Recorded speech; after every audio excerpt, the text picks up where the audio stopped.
बाई तुझा आशीर्वाद. आजच्या 14 मेच्या भागात चंद्रकांतने शेवटी अवनीवरती स्वतःचा निर्णय लादलेला असतो. त्यातच विवानने अवनीकडून सूड घ्यायचा म्हणूनच मुद्दाम 2 दिवसात लग्नाचा घाट घातलाय आणि अवनी आता काहीही करू शकत नाही अशा विचारात असतानाच राजाची तिच्या आयुष्यात मस्त एंट्री झाली आहे. म्हणजे ऑलरेडी झालेली होती, पण आता एका वेगळ्या रूपात बघायला मिळणार आहे. कारण अवनीने राजाला घट्ट मिठी मारते. आता ते स्वप्न आहे की सत्य आहे ते तर तुम्हाला व्हिडिओतच बघायला मिळणार आहे. मग भाग शेवटपर्यंत जरूर बघा. चंद्रकांत स्वतः अवनीशी बोलायला येतो तेव्हा तो सुरुवातीला महेश अशी हाक मारतो. महेशला तो इशारा कळतो आणि तो बहाणा करून स्वातीला तेथून पाठवून देतो की स्वाती अगं जा जरा अवनीच्या सासूबाईंना पण थोडी मदत करू लाग.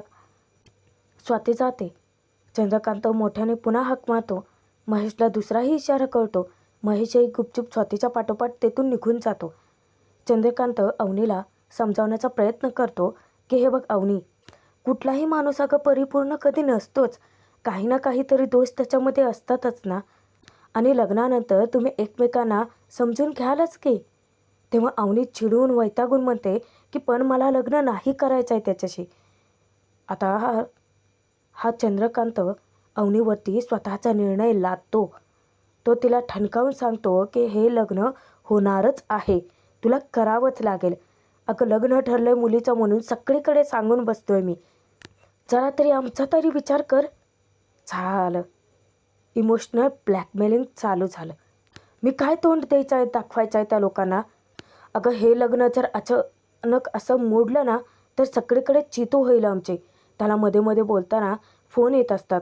शेवटी चिडून तो फोन उचलतो आणि त्याला धमकावतो की ए तू एक काम कर, त्याच्याने हातपाय कापून टाक आणि ते फेकून त्याला कुठेतरी. ऐकून अवनी थरथर कापायला लागते. तेव्हा चंद्रकांत स्वतःला शांत ठेवतो आणि हसऱ्या चेहऱ्याने अवनीकडे येतो. तिला एक बाप बनवून, एक चांगला कुणी तिला समजून घेणारा बाप असं दाखवून सांगतो की अवनी मी आहे ना. अगं बघ, तुझ्या होणाऱ्या नवऱ्याने तुझ्यासाठी सरबत बनवलं आहे, पिऊन घ्या, असं गोड सांगून तो निघून जातो. आणि अवनी तिच्या ढसाढसा रडायला लागते. कारण तिचं मन कोणी समजून घेत नाही आहे तिथे. इकडे काही केल्या राजाला झोपच लागत नसते. हळूवार आपल्या बॅगेतून अवनीने फेकलेलं फूल तो बाहेर काढतो आणि त्याला ते फूल अचानक त्याच्या हातात पडलं. मग अवनीने त्याला सांगितलं की ते फूल तिनेच टाकलं होतं. हे सगळं आठवतं. मंदिरातली परत परत भेट आठवते. तो म्हणतो की बघा, सगळी भेट झोपलेत मॅडम, पण तुम्ही तर माझी झोप उडवली ना. राजाचं हे काय वागणं बरोबर नाही हा प्रेक्षकांनो. नाही म्हणजे तो अवनीचा विचार करतोय खरा, पण स्वतःसाठी खूप मस्का मारतोय देवी यायला. तो तिला सांगतो की देवी आई हे बघ, त्या बाउन्सरशी तिचं लग्न व्हायला नको आहे. हां, तिला ना लाखात एक नवरा मिळायला हवाय आणि यात तू माझाही विचार करू शकतेस हा. ते अवनीने फेकलेलं फूल जे असतं ते आपल्या पोटावरती ठेवून राजा हसत आता झोपे जाण्याचा प्रयत्न करतो. बिचारीची झोपच उडवली अवनीने. इकडे विवानच्या आईला मात्र जाम टेन्शन आलेलं असता. विवानला ती खडसावून सांगते की असल्या थोड्या थोडक्यासाठी आईबापाला फोन करणारी मुलगी आपल्याला नको आहे. त्यापेक्षा आपण तुझ्यासाठी दुसरी कुठली तरी मुलगी बघूयात. विवान ठणकावून सांगतो की नाही, आता लग्न करेन तर अवनीशीच. तेव्हा त्याची आई त्याला फटकारते की तिच्यापेक्षाही भारी 56 मुली आणून समोर उभा करेन. तेव्हा विवान तिला ताकीद देतो की आई अवनीबद्दल एक शब्दही ऐकून घेणार नाही या. आता त्याच्या आईची चिडचिड होते की तुला ना वेड लावलंय त्या मुलीने आणि ती रागात निघून जाते. पण विवानला तर फक्त सूड घ्यायचा असतो अवनीकडून. वेड तिने नाही तर वेड मी तिला लावणार आहे आता. माझ्या इकोला टच करत होती ना. आता बघ अवनी, तुला ना कसं वेड लावतो ते. आणि तो विकृत हसायला सुद्धा लागतो. त्यानंतर दुसऱ्या दिवशी सर्वच जण सकाळी चहा पाणी वगैरे करून बसलेले असतात निवांत. विवान चंद्रकांतशी बोलतो की अंकल, मी काल पण अजून एकदा माझ्या लग्नाबद्दल विचार केला आणि मग मला जाणवलं की काहीतरी प्रॉब्लेम आहे. चंद्रकांत धक्क्याने महेशकडे विचारतो. त्याची बोबडी वळते. ततपप करत विचारतो की काय काय प्रॉब्लेम आहे. तेव्हा विवान म्हणतो की अंकल प्रॉब्लेम आहे, पण आधी तुम्ही अवनीला बोलवा. काय आहे, आपण त्या प्रॉब्लेमचं सोल्युशन काढू शकतो, पण तो प्रॉब्लेम अवनीच्या रिलेटेड आहे. चंद्रकांतला थोडंसं टेन्शन येतं, नक्की काय प्रॉब्लेम असेल. स्वातीला तो अवनीला घेऊन यायला सांगतो. स्वाती रूममध्ये जाते आणि थोड्या वेळातच अवनीला घेऊन बाहेर येते.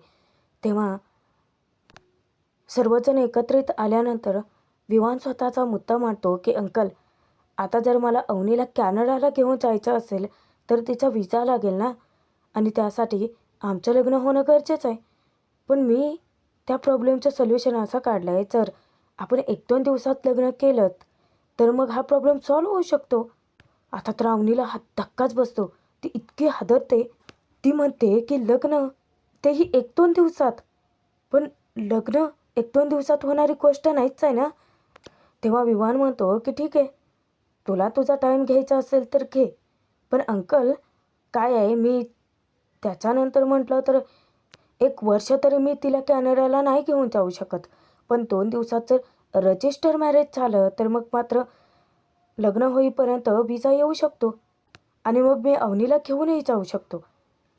पण विवानला अवनी सांगते की रजिस्टर मॅरेज करायला पण खूप मोठी प्रोसिजर असते ना, इतक्यात सगळं नाही होत. त्यावर विवानची आई सांगते की अगं, तुझ्या वडिलांच्या इतक्या ओळखी आहेत, काहीतरी मॅनेज करतीलच ना ते. चंद्रकांतला आता त्यांचं म्हणणं पटलेलं असतं. तो म्हणतो की ठीक आहे, मी बघतो करतो काहीतरी. तेव्हा विवान म्हणतो की दॅट्स ग्रेट, आपण आधी रजिस्टर मॅरेज करूयात, त्यानंतर अवनीला हवं तसं धूमधडाक्यात आपण लग्न करूयात. आता चंद्रकांत त्याच्या ओळखीच्या सावंतांना महेशला फोन करायला सांगतो. आता स्वाती अवनीजवळ जाऊन थांबते. अवनीला हे अजिबात पटलेलं नसतं. रागाच्या भरात ती तेथून निघून जाणार. मुद्दाम विवान तिला थांबून विचारतो की अवनी थांब, तुझ्याकडे पासपोर्ट साईजचे फोटो असतीलच ना, असतील तर दे ना, मला विजासाठी अप्लाय करायचा आहे. अवनी सांगते की माझ्याकडे नाही आहेत. विवान विचारतो की तुझ्याकडे पासपोर्ट साईज फोटो नाही आहेत. अवनी म्हणते की शॉपिंग करताना मी नाही ना घेऊन फिरत सोबत. तेव्हा विवान म्हणतो की अवनी, अगं आधार कार्ड, पॅन कार्ड आणि पासपोर्ट साईज फोटोज हे नेहमी सोबत ठेवायचे गं. इतक्यात आपला राजा तिथे हजर होतो आणि राजा बोलणं ऐकतो. अवनी सांगत असते की तिच्याकडे पासपोर्ट साईज फोटो नाहीच आहेत. तेव्हा महेश म्हणतो की पासपोर्ट साईज तर फोटोज हवेत ना, इथे फोटो स्टुडिओमध्ये 5 मिनिटात काढून मिळतात ते. आपला राजा अचानकच येऊन टपकतो आणि म्हणतो की सर फोटो स्टुडिओ हवं आहे. अहो, मला इथले फोटो स्टुडिओ माहिती आहे, 5 मिनिटाच्या अंतरावरती. तेव्हा अवनीला त्याचा इतका राग येतो आणि त्यातच विवान म्हणतो की दॅट्स ग्रेट, बरं झालं. अवनी राजावरती चिडते की चल दाखव 5 मिनिटावरती कुठलं फोटो स्टुडिओ आहे ते. तेव्हा विवान तिला म्हणतो की अवनी थांब, आपण एकत्रित जाऊयात. अवनी त्याला खडसावते की कशाला, नाही म्हणजे पासपोर्ट साईज फोटोज माझे काढायचे आहेत ना, तर तू कशाला सोबत, माझी मी जाईन एकटी. आता राजाला ती चालायला सांगते. विवान पुन्हा तिला टोकतो. अवनी अशीच जाणार आहेस का? अवनी चिडून विचारते की मग काय करू, आता काय तुझ्या सांगण्यावरून साडी नेसू का मी, सध्या फोटोज तर काढायचे आहेत. आणि ती राजासोबत निघून जाते. पण राजा आता पाठीमागून जाणार. चंद्रकांत त्याला म्हणतो की, तेव्हा राजा सांगतो की सर राजा नाव आहे माझं. चंद्रकांत म्हणतो हां ठीक आहे, पण तिला व्यवस्थित घरी घेऊन ये. विवान हसत विचारतो की फारच लाड केलेले दिसतात तुमच्या मुलीचे तुम्ही, नाही म्हणजे विवानपेक्षा पण जास्त लाडके वाटते. तेव्हा चंद्रकांत सांगतो की हो, लाडकी तर आहे, म्हणजे आता तिच्या रागावरती जाऊ नका, मनाने खूप निर्मळ आहे ती. राजा तिला घेऊन जात असतो अवनीला. तेव्हा राजाने मुद्दामच रोमॅन्टिक गाणं लावलेलं असतं. पण अवनी त्याला सांगते की मला शांतता हवी. राजा पटकन ते म्यूटही करतो. अवनी त्याला विचारते की फोटो स्टुडिओ कुठे. राजा सांगतो की हे काय ते जवळच आहे. अवनी त्याला सांगते की नको, जितक्या लांब मला नेता येईल ना तितक्या लांब मला घेऊन चल. तेव्हा राजा म्हणतो की मॅडम, अहो पण तो पैलवान रागवल की माझ्यावरती, नाही म्हणजे माझ्यावरती डूक धरून बसेल हो, आधीच तिरसट आहे ते. आता ते गाडी धडकली होती त्या दिवशी बघितलं ना, चूक तर त्यांची होती. उगा काम जाऊ नये म्हणून मी माफी मागितली त्यांची. तुम्हाला तर माहिती आहे ना. अवनी म्हणते की माहिती आहे मला सगळं, पण तू काळजी करू नकोस. काय सांगायचं माझं मी सांगेन. पण तू मला घेऊन चल. अवनीच्या चेहऱ्यावरती राजाला हसू आणायचं असतं. तिचा पडलेला चेहरा त्याला बघवतच नसतो. राजा तिला विचारतो की मॅडम, रागावणार नसाल तर एक विचारू, थोडंसं पर्सनल आहे. तुम्हाला हे लग्न करायचं नाही आहे का? नाही म्हणजे तुम्हाला सासर वगैरे आवडलं नाही आहे का? की विमानराव तुम्हाला आवडलं नाही आहेत? नाही म्हणजे खरंच न आवडण्यासारखाच माणूस आहे तो. खूप इगोइस्टिक आहे हो. आणि मला कळत नाही आहे मॅडम की स्वतःचं नाव विमान कोण ठेवतं? अवनीला इतकं हसू येतं. राजा विचारतो की विमान नाव पहिल्यांदाच ऐकलं. नाही म्हणजे विमान नाव ठेवलं म्हणूनच सगळ्यांवरती उडतात वाटतं. तेव्हा अवनी इतकी खळखळून हसत असते. तिला हसूच आवरत नाही. राजाला ती सांगते की विमान नाही रे, अरे विवान, विवान. खरं तर राजाने हे सगळं मुद्दाम केलेलं असतं, कारण त्याला अवनीच्या चेहऱ्यावरची तेच निखळ हसू आणायचं होतं. तिला तो सांगतो की मॅडम, तुम्ही ना कायम अशाच हसत राहा. राजा सांगतो की मॅडम, आम्ही ना आमच्या घरामध्ये असं हसतच असतो येड्यासारखे दिवसभर. कसं आहे ना मॅडम, हसायला काही कारण लागत नाही हो, पण रडायला 1000 कारणं लागतात. त्यामुळे तुम्ही हसत राहा. अवनी इतकी हसत असते. सॉरी, राजा तिला म्हणतो की बघा, हसताना किती सुंदर दिसताय तुम्ही. राजाने असं म्हणताच ती शांतच होते. आता फायदा उचलतो राजा पण. मुद्दामच तो म्हणतो की आता हसताय तर एक प्रश्न विचारू का मॅडम? एक. तेव्हा अवनी म्हणते की नाही. राजा शांत बसतो. परत ती हसून म्हणते की बरं विचार. राजा म्हणतो की मॅडम, तुमचं आणि विवान रावांचं लव्ह मॅरेज आहे का? अवनी म्हणते की काहीही काय? तेव्हा राजा म्हणतो की मला वाटलंच होतं मॅडम, असते इगोइस्टिक माणसावरती कोण प्रेम करणार? अच्छा, म्हणजे तुमचं अरेंज मॅरेज आहे तर. एक नंबरचा भांडकुदळ माणूस आहे हो तो. त्याला स्वतः पलीकडे काही दिसतच नाही. तेव्हा अवनीला आठवतं की गाडीतून जाताना विवानने वाद घातला होता अवनीशी, आणि स्वतःची मतं, स्वतःचे निर्णय तो आत्तापासून, लग्नाच्या आधीपासूनच तिच्यावरती लादतोय. हे सगळं राजाने ऐकलंच होतं की. आणि म्हणूनच राजाने त्याला शिवीही दिली होती. अवनी आता मुद्दाम फिरकी घेते राजाची की अच्छा, म्हणूनच तर तू त्याला बिंडोक म्हणालास हो ना? तेव्हा राजा म्हणतो की नाही, ते समोर गाडीचं कुत्रं आपलं माणूस अडवायला होता ना, म्हणून म्हणालो. तेव्हा मुद्दाम अवनी विचारते की अच्छा, म्हणून म्हणाला होतास? तेव्हा राजाही हसत म्हणतो की अच्छा, म्हणजे कळलं तुम्हाला का? तेव्हा अवनीलाही हसूच येतं. त्यानंतर राजा विचारतो की मॅडम, तुमच्या वडिलांना काय हार्ट अटॅक आहे? नाही म्हणजे हार्टचा वगैरे काही प्रॉब्लेम वगैरे आहे का? नाही म्हणजे फायनल स्टेजला आहेत ते, आणि म्हणून मुलीचं लग्न लावून देत आहेत, असं काही आहे का? आता अवनी चिडते त्याच्यावरती की असं काहीही काय बोलतोयस? राजा विचारतो की मग आजी आजोबापैकी कोणी आडवं आहे का? तेव्हा अवनी त्याला ओरडते की अरे काहीही काय जोडतोयस रे तू? तेव्हा राजा म्हणतो की मग नक्कीच तुमच्या लग्नासाठी काहीतरी मजबुरी असेल की नाही? नाही म्हणजे तुमचं मनापासून लग्न करायचं नाही आहे अशी इच्छा आहे, आणि तरी पण तुम्ही लग्नाला तयार होत आहे. म्हणजे याचा अर्थ काहीतरी मजबुरी असेलच ना? अवनी मनातच विचार करते की जे याला कळतंय ते माझ्या बाबांना का कळत नाही आहे? राजा म्हणतो की अच्छा, म्हणजे तुम्ही गप्प आहे म्हणजे नक्कीच काहीतरी कारण आहे. तेव्हा अवनी त्याला सांगते की तू जरा गप्प बसतोस का रे? राजा काही बोलणार. गप्प. पण आता हा राजाने मुद्दामच रेडिओ ऑन केलेला असतो. आता त्याच्यावरती अरेंज मॅरेज चांगलं की लव्ह मॅरेज चांगलं हे चालू होतं, आणि अवनी खूप वैतागते. ती तो रेडिओ बंद करायला सांगते. राजा म्हणतो की सॉरी, मला माहीत नव्हतं की इथं पण नेमकं तेच लागेल. अवनीला तो रिक्वेस्ट करतो की मॅडम, एक शेवटची एक लिटल रिक्वेस्ट आहे. मी फायनल, मी तुम्हाला नाही विचारणार, प्रॉमिस. अवनी वैतागून म्हणते की बोल. तेव्हा राजा विचारतो की तुमचं कोणावरती प्रेम आहे का? नाही म्हणजे जस्ट असं विचारलं.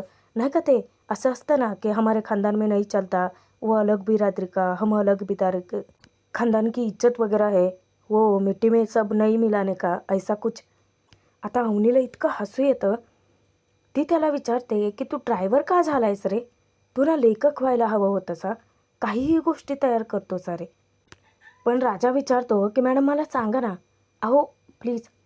त्याने इतकं तळमळीने रिक्वेस्ट केल्यानंतर अवनी म्हणते की नाही रे, तसंही काही नाही आहे.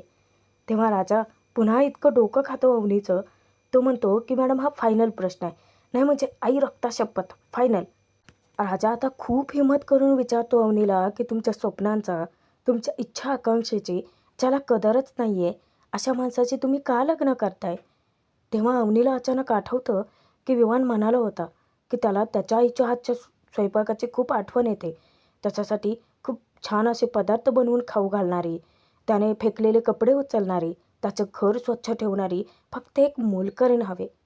आणि अचानक टचकन तिच्या डोळ्यात पाणी दाटून येतं. तेव्हा राजा तिला विचारतो की अशा माणसासोबत तर मॅडम मैत्रीसुद्धा नाही करायला पाहिजे आणि तुम्ही तर डायरेक्ट लग्न करताय. राजा तिला सॉरी म्हणतो, पण अवनी त्याला गाडी थांबवायला सांगते. ती सांगते की फोटो स्टुडिओ गेले मागं. राजा विचारतो का असं आहे का? आणि अवनी उतरून तशीच पुढे जाते चालत आणि राजाला एक गोड सुंदर असं स्वप्न पडतं. भास होतो. अचानकच तो आपल्या छातीवरती हृदयावरती हात ठेवून म्हणतो की देवी, हिचं जर माझ्यावर खरंच प्रेम असेल ना, तर मग नक्कीच ही माझ्याकडे पलटून बघेलच. आणि प्रत्यक्षात तसं होतं. म्हणजे त्याला तसं दिसतं ह्या स्वप्नवत की अवनी अचानक पलटते.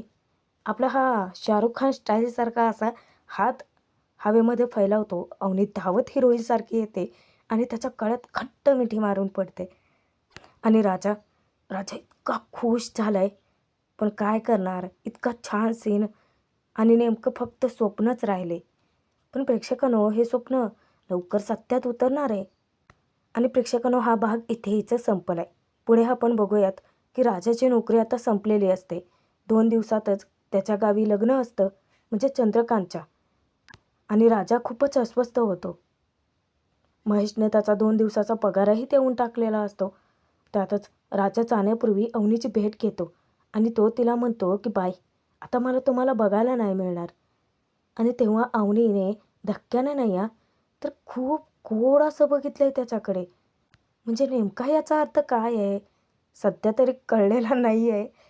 पण आता हे दोघे नक्की एकत्र कसे येतात ना, ते पाहणं तितकंच मनोरंजक ठरणार आहे. त्यासाठी सबस्क्राईब करून ठेवा, म्हणजे भाग सगळे तुमच्यापर्यंत पोहोचतील.